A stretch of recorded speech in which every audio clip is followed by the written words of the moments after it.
program initiated. His brother Michael is also satisfied.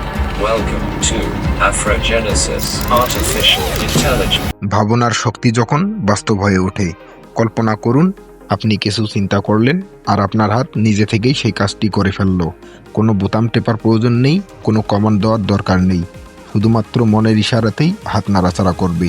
শুনতে কেমন যেন সায়েন্স ফিকশন মুভির কোনো দৃশ্যর মতো লাগছে, তাই না? কিন্তু অবাক করার বিষয় হলো এটি এখন আর কল্পনা নয়, এটি বাস্তব। একটি ছোট্ট ঘরের কোণে পুরনো যন্ত্রাংশ জোড়াতালি দিয়ে শুরু হয়েছিল এক অসাধারণ উদ্ভাবনের গল্প। সাধারণ কাগজ কলমের নকশা থেকে বাস্তবের একটি রোবটিক হাত তৈরির অসাধারণ যাত্রা এমন এক আবিষ্কার যা শুধু প্রযুক্তির জগতে আলোড়ন তোলেনি, বরং আমেরিকার শীর্ষস্থানীয় প্রকৌশলীদেরও হতবাক করে দিয়েছে। এখন আমেরিকা থেকে শুরু করে সারা বিশ্ব এই উদ্ভাবকদের খুঁজছে, কারণ তারা এমন কিছু তৈরি করেছেন যা বদলে দিতে পারে কোটি মানুষের জীবন। আজ আমরা জানব কিভাবে দুই তরুণ উদ্ভাবক ডেভিড এবং মোসেস নিজেদের সীমাবদ্ধতাকে অতিক্রম করে এক যুগান্তকারী প্রযুক্তি আবিষ্কার করলেন। শূন্য থেকে শুরু দুই স্বপ্নবাজ তরুণের গল্প, ডেভিড ও মোসেস। আফ্রিকার কেনিয়ার এক ছোট্ট শহরে দুই তরুণ যার ছোটবেলা থেকেই প্রযুক্তির প্রতি তীব্র আগ্রহ ছিল, কিন্তু দারিদ্র্য তাদের জীবনকে কঠিন করে তুলেছিল। পরিবারের দায়িত্ব কাঁধে নিতে গিয়ে মাঝপথে পড়াশোনা ছেড়ে দিতে হয়, কিন্তু তারা স্বপ্ন দেখা থামেননি। তারা ঠিক করেন এমন কিছু করবেন যা মানুষের জীবন বদলে দেবে। সেই লক্ষ্যেই প্রতিষ্ঠা করেন অ্যাফ্রোজেনেসিস, একটি ছোট্ট কর্মশালা যা কোনো বিলিয়ন ডলারের কোম্পানি নয়, বরং পুরনো ইলেকট্রনিক যন্ত্রাংশ নিয়ে গবেষণার এক আশ্রয়স্থল।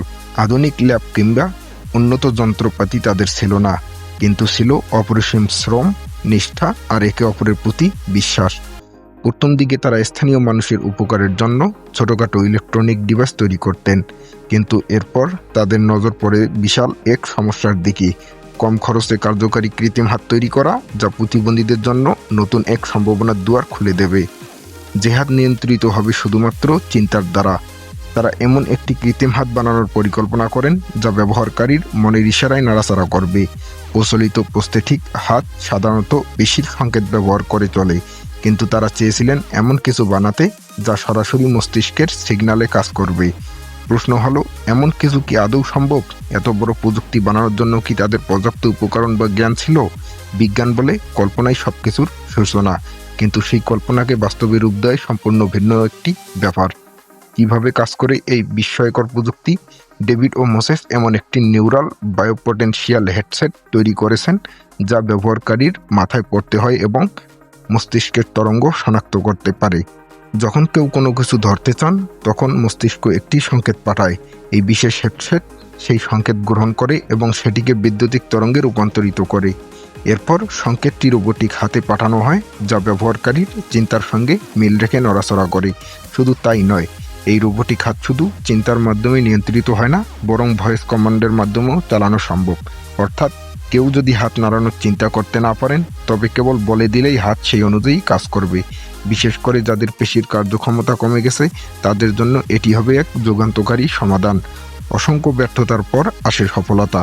প্রথম তাদের তৈরি করা প্রোটোটাইপ সঠিকভাবে কাজ করছিল না, মস্তিষ্ক থেকে আসা সংকেত যথেষ্ট শক্তিশালী ছিল না, তাই তারা উন্নত সেন্সর সংযুক্ত করেন।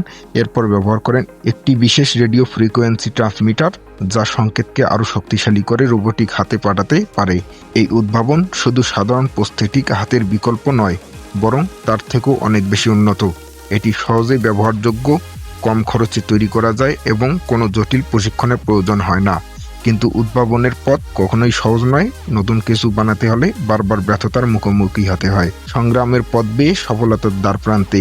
ডেভিড ও মোসেসের কাছে কোনো উন্নত গবেষণাগার ছিল না দামি যন্ত্রপাতি, কিন্তু তারা যা করেছিলেন তা ছিল চরম অধ্যবসায় ও কঠোর পরিশ্রম। প্রয়োজনীয় যন্ত্রাংশ সংগ্রহ করতে তারা শহরের বিভিন্ন জায়গায় ফেলে দেওয়া পুরনো ইলেকট্রনিক ডিভাইস সংগ্রহ করতেন। দিনের পর দিন, রাতের পর রাত গবেষণা চালিয়ে গেছেন। একটার পর একটা ভুল শুধরে নিয়ে সামনে এগিয়ে গেছেন। শত চ্যালেঞ্জের মধ্যেও তারা নিজেদের লক্ষ্য থেকে এক চুলো সরে যাননি। অবশেষে তাদের আবিষ্কার শুধু কেনিয়ায় নয়, সারা বিশ্বেই প্রযুক্তি জগতে আলোড়ন তুলেছে। আজ আমেরিকার শীর্ষ প্রকৌশলীরাও তাদের খুঁজছে। একটি সত্যিকারের উদ্ভাবন মানে শুধু প্রযুক্তির উন্নয়ন নয়, এটি এক অসম্ভব সম্ভব করার গল্প।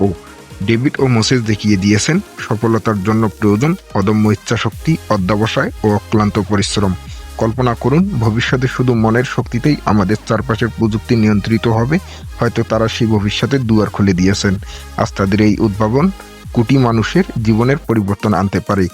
একদিন হয়তো আমরা গর্ব করে বলবো চিন্তার শক্তি দিয়েও প্রযুক্তিকে নিয়ন্ত্রণ করা সম্ভব।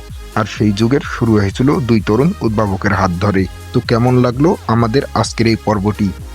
আমাদের এই পর্বটি যদি ভালো লেগে থাকে অবশ্যই আমাদের চ্যানেলটিকে একটি সাবস্ক্রাইব করবেন, লাইক ও শেয়ার কমেন্ট করে জানিয়ে দিবেন আপনার মতামত।